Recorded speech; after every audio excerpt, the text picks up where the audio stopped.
Assalamualaikum warahmatullahi wabarakatuh. Saya Putri Puji Rahayu dari kelas Ekonomi Syariah I dengan NIM 401200270 akan mempresentasikan tentang pemantauan dan pengawasan pembiayaan. Pengawasan pembiayaan adalah suatu usaha mengendalikan pelaksanaan pembiayaan agar persyaratan dan target yang diasumsikan dapat dipenuhi sebagai dasar persetujuan pembiayaan. Pemantauan dan pengawasan adalah tahapan lebih lanjut dari proses pemberian kredit atau pembiayaan. Pemantauan dan pengawasan sangat penting untuk mengantisipasi timbulnya resiko kerugian dalam pembiayaan dan selama pembiayaan tersebut berjalan. Pengawasan pembiayaan lebih mendekati upaya penjagaan dan pengamanan pembiayaan yang bersifat preventif. Pengawasan pembiayaan merupakan suatu sistem dalam pengelolaan pembiayaan atau loan management yang dapat berfungsi sebagai penutup kekurangan atau kelemahan proses kegiatan pembiayaan. Jadi, pengawasan harus mampu memberikan benchmark agar tidak lanjut perbaikan dapat dilaksanakan. Tujuan dari pemantauan dan pengawasan pembiayaan. Yang pertama, untuk menghindari terjadinya moral hazard atau kecurangan. Yang kedua, untuk memastikan kebenaran dan ketelitian semua data yang didapat selama proses administrasi pembiayaan.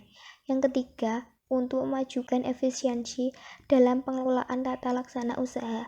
Yang terakhir, meningkatkan efektivitas dan efisiensi dalam setiap pemberian pembiayaan sehingga perencanaan dapat dilaksanakan dengan baik. Ruang lingkup pengawasan pembiayaan.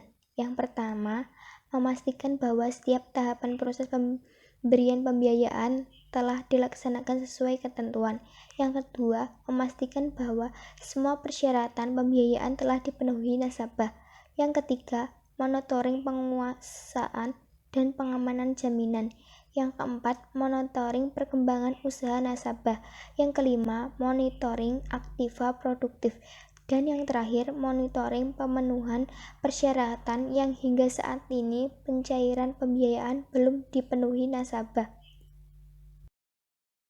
Struktur dari pengawasan pembiayaan. Yang pertama, pengendalian intern. Pengawasan yang baik harus memiliki kemampuan dalam penyaluran pembiayaan dapat dicegah terjadi penyalahgunaan wewenang oleh berbagai pihak karena dapat merugikan praktik pemberian pembiayaan yang tidak sehat. Yang kedua, pejabat yang berwenang memberikan pembiayaan. Agar pemberian pembiayaan efektif dan efisien untuk menghindari terjadinya penyelewengan adalah dengan cara mematuhi kebijakan pembiayaan yang telah ditetapkan. Yang ketiga, pemberian pembiayaan kepada pihak-pihak terkait. Pemberian pembiayaan kepada pihak-pihak terkait atau pihak yang ada hubungan persaudaraan dengan direksi, komisaris atau pejabat. Diteliti apakah jumlah pembiayaan tidak melebihi dari kebutuhan. Pelaksanaan pengawasan pembiayaan. Yang pertama, pengawasan ganda. Pengawasan ganda adalah pengawasan yang dilakukan oleh dua orang pejabat yang berbeda fungsi terhadap setiap tahapan proses pemberian pembiayaan. Yang kedua, pengawasan represif. Pengawasan represif adalah pengawasan yang dilakukan setelah pembiayaan berjalan. Yang ketiga, pengawasan fungsional.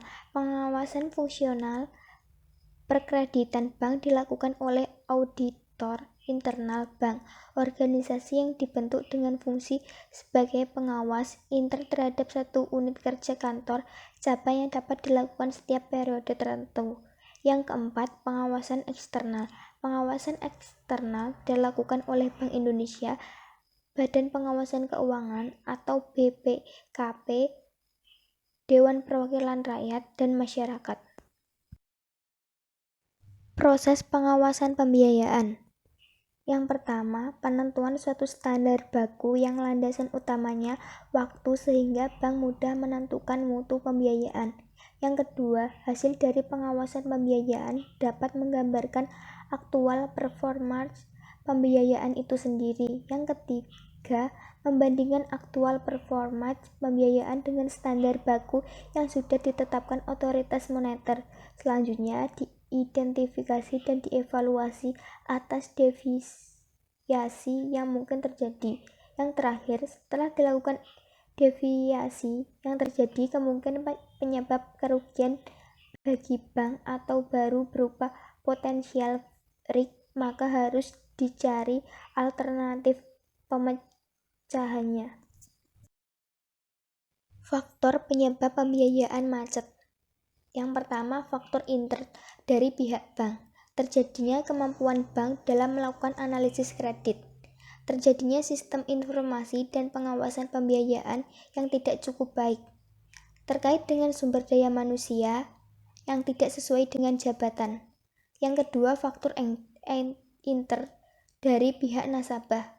Kelemahan karakter nasabah, musibah yang dialami nasabah, menurunnya pendapatan nasabah. Yang terakhir, faktor eksternal dari pihak nasabah, yaitu situasi ekonomi yang negatif. Penggolongan pembiayaan. Yang pertama, lancar. Terjadi pembayaran pembiayaan yang tepat waktu atau tidak ada tunggakan yang sesuai dengan persyaratan. Yang kedua, dalam perhatian khusus, maksudnya terjadi penunggakan pembiayaan 1 hari sampai 60 hari sejak jatuh tempo. Yang ketiga, kurang lancar, maksudnya terjadinya penunggakan pembiayaan dalam 61 hari sampai 120 hari sejak jatuh tempo. Yang keempat, diragukan. Maksud dari diragukan yaitu terjadinya penunggakan pembiayaan dari 160 hari sampai 180 hari sejak jatuh tempo. Yang terakhir, macet. Macet itu terjadinya penunggakan pembayaran yang melewati 160 hari sejak jatuh tempo. Sekian yang dapat saya sampaikan. Bila ada salah kata, saya mohon maaf. Wassalamualaikum warahmatullahi wabarakatuh.